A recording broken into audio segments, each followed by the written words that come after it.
The Lord be with you. Happy Sunday, everyone. We are now on the 5th week of Lent, and our gospel will be coming from St. John chapter 8, verses 1 to 11. This is all about the story of a woman who was caught in the act of adultery. They brought her before Jesus so that Jesus can decide whether she will be put into death by stoning. Actually, it is not just about the woman caught in adultery. It is all about Jesus Christ, because the scribes and Pharisees and all the religious leaders would like to find fault on Jesus. Because if Jesus will say, okay, let's stone her because that's according to the law of Moses, then he will be going against his own words about forgiveness.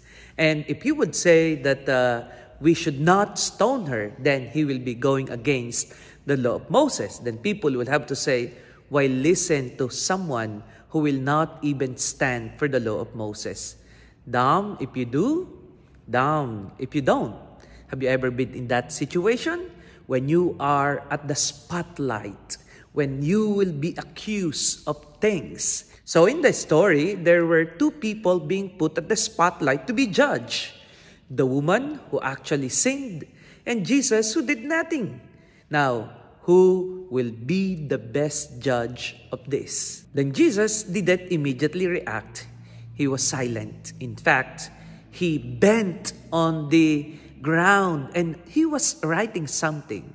And then when he stand up, he said, those who have no sin will be the first one to cast a stone. As we grow in our communion with God, I hope we will be less and less in judging our brothers and sisters.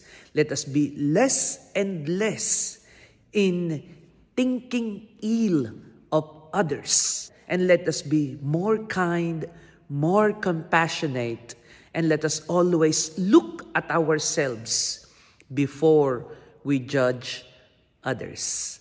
The gospel is also reminding all of us that there is always different sides of the truth. The truth that we want more often are only those truths which will be favorable on us.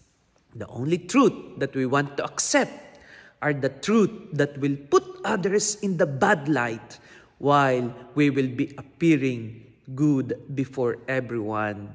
In this time and age of social media, that is what is usually happening.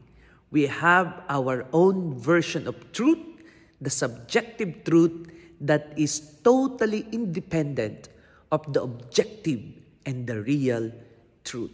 Let us not be too quick to judge. Even if we have the grain of truth, let us first and foremost listen to what our hearts, to what our conscience is telling us. Because in the end, the measure that we use to judge others will be the same measure that will be used against us.